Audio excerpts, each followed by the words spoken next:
Bismillahirrahmanirrahim. Assalamualaikum warahmatullahi wabarakatuh.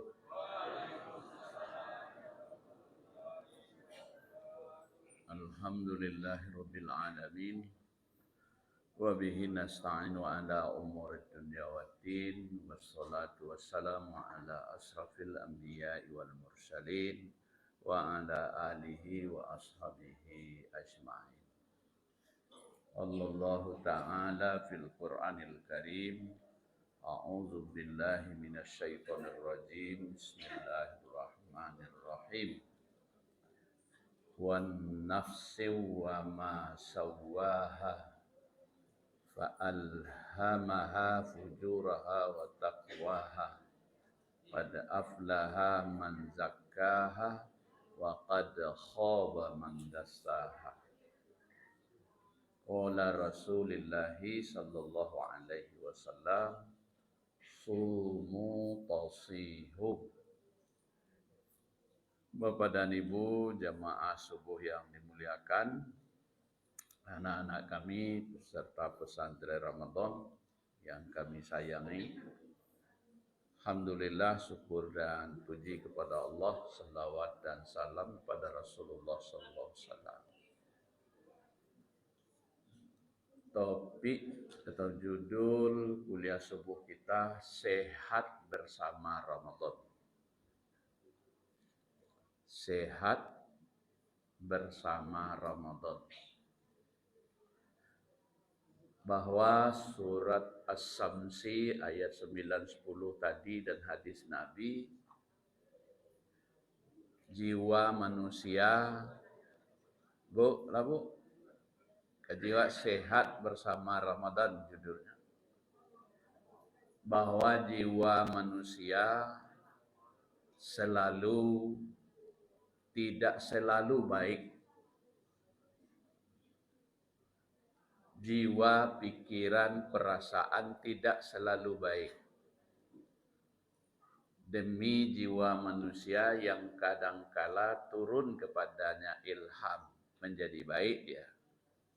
Kadangkala turun kepadanya kefujuran, kefasikan, menjadi tidak baik. Jadi tidak ada jaminan orang kok kaelok taruh saya. Tidak ada jaminan. Kemungkinan potensi perubahan pada setiap orang ada. Serancak-rancaknya petang, berubah sebesar. Oleh karena itu, fa'alhamaha, perlu dilatih dia. Jiwa itu perlu dilatih, perlu dibimbing, perlu dididik. Kalaupun yo akan sakit jo, akan salah jo, ndak parah bana. Ndak parah nah. Bisa dipeloi, bisa dikembalikan. Kehadiran ibadah salah satu di antaranya puasa untuk itu.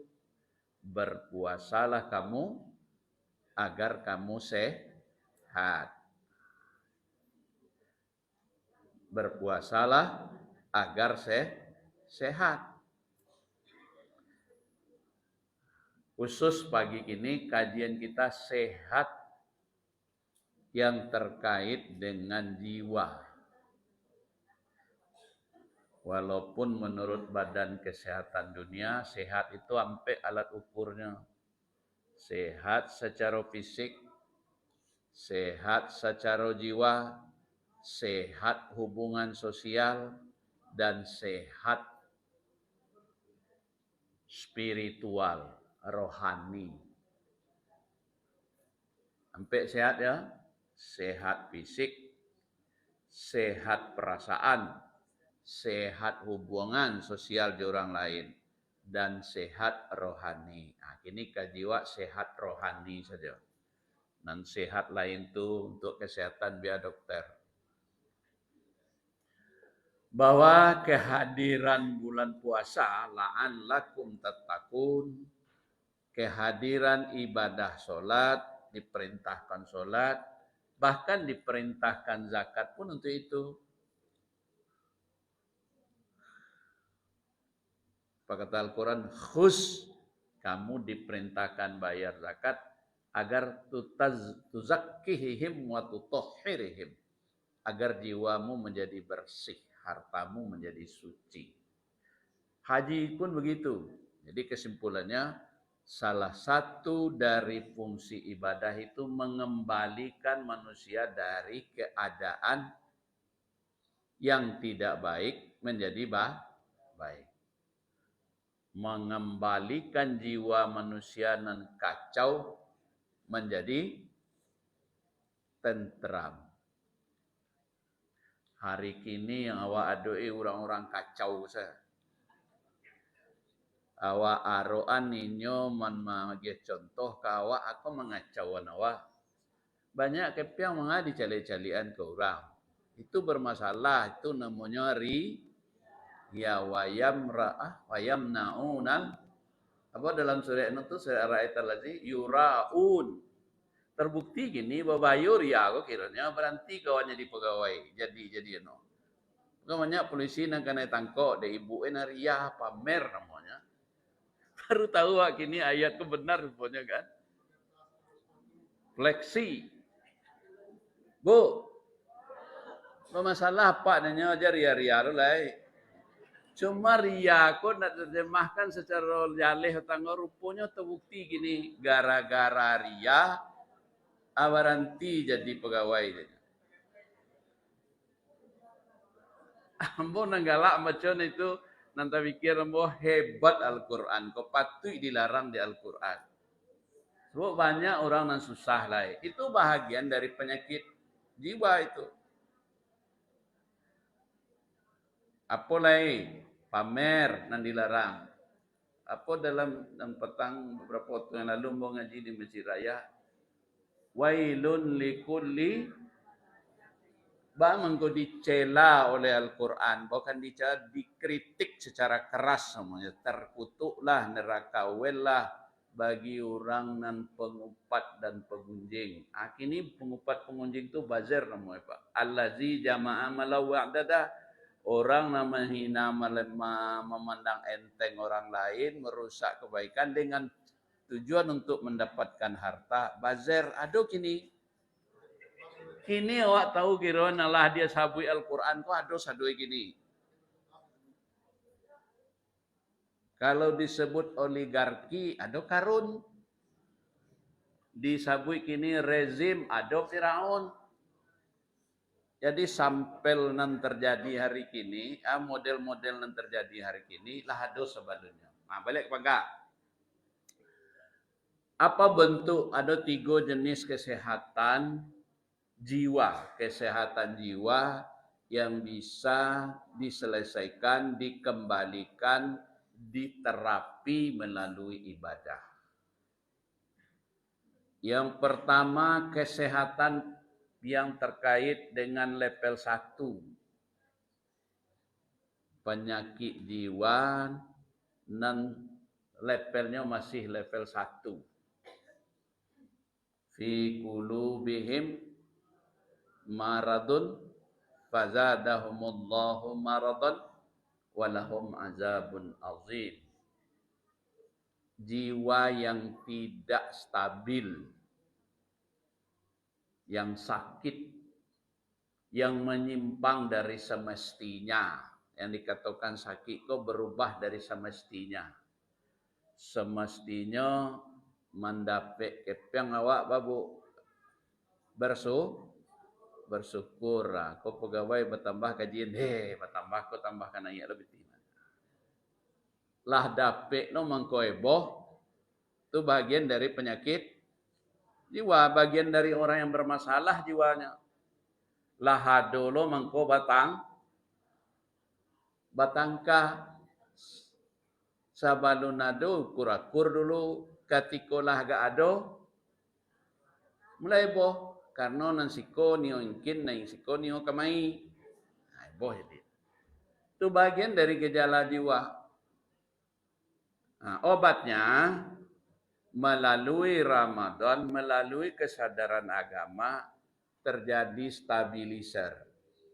Ada 3 tanda jiwa nan sehat itu. Pada level 1, pada level perasaan, pada tataran pikiran, tataran kebiasaan hidup, 3 tandanya. Nan pertama, tahu diri. Ramadan membuat awak tahu diri. Yo bare nak makan kau kiranya. Tahu diri. Nang kedua, tidak hanya bisa tahu diri, mengenal diri, tidak hanya mengenal diri, bisa menerima diri. Yo payah, karena payah berarti orang lain yo payah. Karena perasaan insan sama. Tahu diri, kemudian bisa menerima diri. Kemudian yang ketiga, tidak hanya itu, sadar betul bahwa dirinya dan semua yang dia dapatkan ini adalah anugerah Allah. Ikut dan dididik di puasa,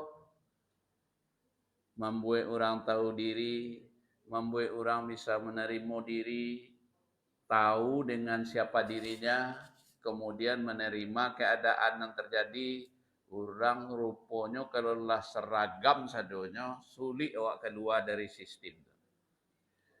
Jadi kalau ada orang yang keluar dari sistem nan lahado tu, itu orang sakit. Pak, kecil sopir ambo petang. Cilik dapat tua baju loreng ni merokok tengah jalan. Orang sakit tu kecil. Nah, orang sehat tu Pak. Kan tak menerima keadaan tu. Nya protes keadaan puasa kini, nya nak mau puasa. Jadi kalian kalau ndak satu puasa itu tanda sakit jiwanya. Keluar dari kebiasaan anado, orang jelas hari puasa kini sadanya setiap nanti rokok seorang. Tanda ada yang bermasalah dalam ilmu kesehatan mental, ada gangguan mental. Cuma alun perlu dibawa ke indarong belok kiri lai. Hanya perlu dibawa ke Darul Mutakin. Soalnya lebih kadang namanya peran Darul Mutakin ke Pak Ji dibanding peran sebab pasiennya gadu, nya si mamai si kocik kan. Sementara pasien Darul Mutakin banyak. Kalau pikir-pikir nggak ada peran Darul Mutakin tuh. Nggak ada peran musaji dalam menyehatkan mental. Kan siko berapa awak senegari siko kuaci pasiennya. Sementara yang datang ke musaji kan orang-orang pasien saja, kurang bermasalah. Ya masalah bu. Kalau nak masalah nak datang orang musaji. Karena tiba di level 3 tadi. Karena awak tahu diri kita ini, milik kita ini, jangankan rumah, jangankan noto, nyawa awak saja siap punya. Oleh karena itu, ajak Allah diskusi.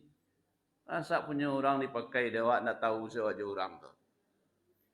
Dalam kehidupan sehari-hari saja, punya orang awak pakai itu awak nak berketahuan saja orang tu. Sehat orang ada mau sakit. Sakit. Awak pinjam barang orang tu pelanggaan kayaknya. Awak nak punya poinnya saja, orang sakit nama itu. Begitu manusia kalau tidak kenal dengan Allah, itu bermasalah di level 1 saja oleh bermasalahnya. Kalau nak satu puasa, nak satu ke masjid, nak satu masyarakat, tidak terpenuhi 3 kualifikasi sehat secara fisik, secara psikis ya, secara kejiwaan, tidak bisa tahu diri, nengka lama dia seorang saya, indak bisa menerima keadaan diri, mengaluh tarih saya, kemudian tidak sadar diri ini anugerah Allah, basi bagak saja, itu tanda orang mengalami kesehatan gangguan mental, perlu dilakukan terapi. Terapinya cukup itu saji saja dulu. Selasa pagi ulang besok lah itu buka cek kitab cerah. Alun perlu dibawa ke indarong belok kiri. Itu yang pertama. Iko didapatkan melalui jalur agama. Kesehatan fisikis itu hanya dapat melalui pengetahuan, pengamalan, dan penghayatan keagamaan. Alladzina amanu tatma'innu qulubuhum. Orang beriman itu nyaman hatinya dengan agama. Walladzi anzalas sakinah. Allah menurunkan sakinah. Bukan sakinah sinana. Ketenangan, ketentraman ke dalam jiwa orang yang beriman. Bukan hanya ditambah lagi. Yazdadu iman. Bahkan bertambah dan berlipat ganda. Kedua, ibadah Ramadan dan ibadah lainnya juga lebih dari itu. Naik ke kesehatan level 2. Fuad. Di dalam surah An-Najmi dikatakan, ma kadzdzabal fuad ma tara. Nabi disebut oleh Allah, hatimu tidak mendustai apa yang kamu lihat. Ketika Nabi Mi'raj. Kalau hati awak indak mendustai, dan apa awak rasakan, awak saksikan, tentu sehat. Lai sejalan kecek hati, jo kecek perasaan, jo kecek perbuatan. Sehat. Kalaulah berbeda, sakit orang itu. Terjadi gangguan pengetahuan namanya. Lah masuk ke neurosis, ke gangguan yang sifatnya perlu penanganan. Dalam bahasa agama, kesehatan yang terkait dengan kesesuaian antara yang dilakukan, yang dipikirkan dengan yang diyakini. Bara banyaknya awak lepas tak antara orang dua kau. Kita yakin Allah itu mengawasi, melihat, mendengar, menyediakan fasilitas surga, neraka. Apa lagu perilaku awak? Cocok tak? Kalaulah cocok, sehat. Ramadan sangat efektif untuk itu. Tidak ada orang yang mengawal, tidak ada orang yang mengajak mencikarawi, tidak ada orang yang melihat, tidak ada apapun, kita bisa menahan diri. Kan luar biasa tuh, Bu.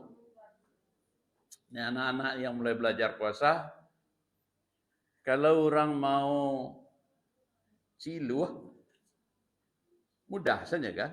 Kemudah kalau orang yang mau merusak puasanya. Tapi wak bisa menahan.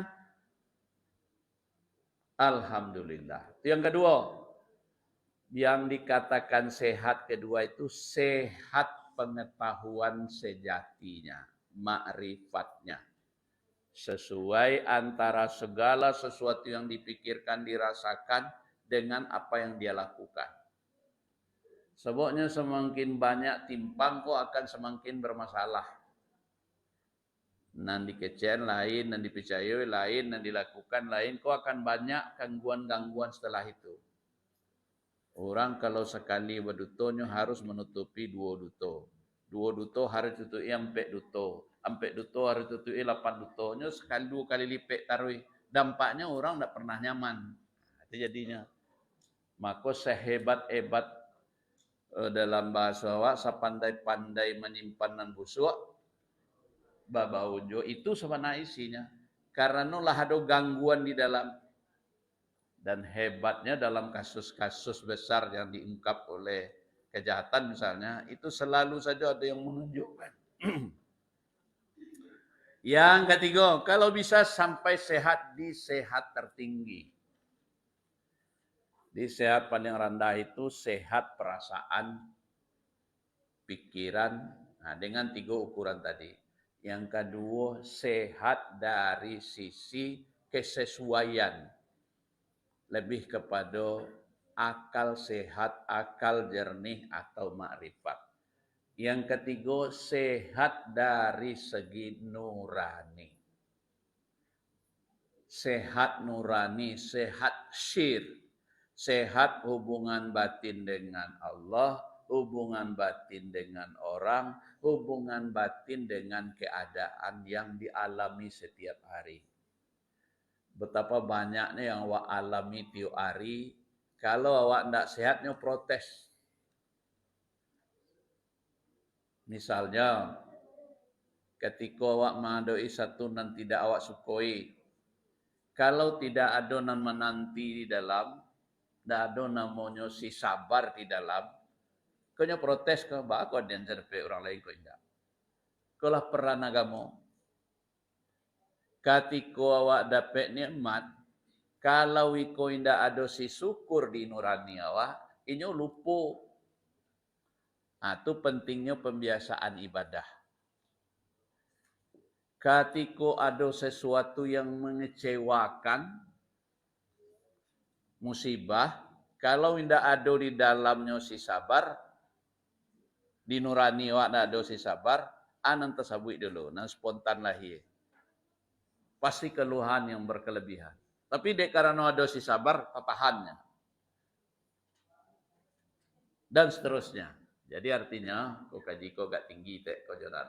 Tapi penting, kesehatan jiwa yang levelnya 3 tadi, jiwa dalam makna perasaan, jiwa di dalam makna pengetahuan mendalam, jiwa di dalam makna hati nurani, itu dapat dicapai melalui penghayatan ibadah. Semakin banyak jumlah ibadah dilakukan yang dihayati, ini banyak saja tapi tidak diberi makna, tidak dihayati, ini akan menjadi lewat begitu saja. Tapi kalau diberi makna, mengapa harus puasa, kok maknanya?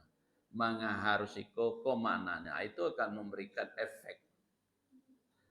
Buku 6/7, kesimpulan, kesehatan jiwa sebagai bahagian penting dari kehidupan sehari-hari dapat dilatih melalui ibadah. Salah satu di antaranya ibadah puasa. Ada 3 level kesehatan jiwa. 1, sehat dari segi perasaan keseharian. Dengan 3 alat ukur, menerima diri, mengetahui diri, menerima diri, dan menyadari diri adalah anugerah Allah. Yang kedua, sehat batiniah atau disebut juga sehat ma'rifat, sehat pengetahuan. Sehat pengetahuan itu sesuai antara yang diyakini dengan yang dilakukan. Jangan disimpang-simpangan. Kalau tidak cocok, kok awak sakit dia. Coba kalau tidak semakin banyak, tidak sesuai antara nan awak percayai, nan awak yakini, jangan dilakukan, itu semakin menimbulkan beban konflik. Beban di dalam kopan yang barik daripada beban di luar. Karena beban di luar bisa diletakkan dulu. Kalau beban di kepala, ditukar kepala dulu, mati juga semua kan. Jadi yang kedua itu jangan dibiarkan apa nalah diyakini, nalah diketahui selama kau, jangan dibiar dia berbeda. Pas kalau bisa. Nah, itulah pentingnya agama. Dan yang paling penting, kesadaran kita perlu sehat nurani. Hubungan dengan Allah. Banyak kaji Ustaz awak. Orang sedang puasa tidak ada hijab, berdoalah. Orang sedang puasa tidak pernah tidak akan dilindungi Tuhan, mendapat perlindungan. Saat berbuka, saat yang makbul, itu banyak cerita Ustaz Wan itu. Dimanfaatkan kesehatan hubungan manusia dengan Tuhannya. Semoga Ramadan tahun ini menjadi Ramadan terbaik dan menghadirkan orang-orang yang sehat, bugar, tegar, dan akhirnya mendapatkan tempat yang sebaiknya. Ka yaumin waladathu ummuhu, hidup sekembali sebagaimana dilahirkan dari ibunya. Billahi taufiq wal hidayah. Assalamualaikum warahmatullahi wabarakatuh.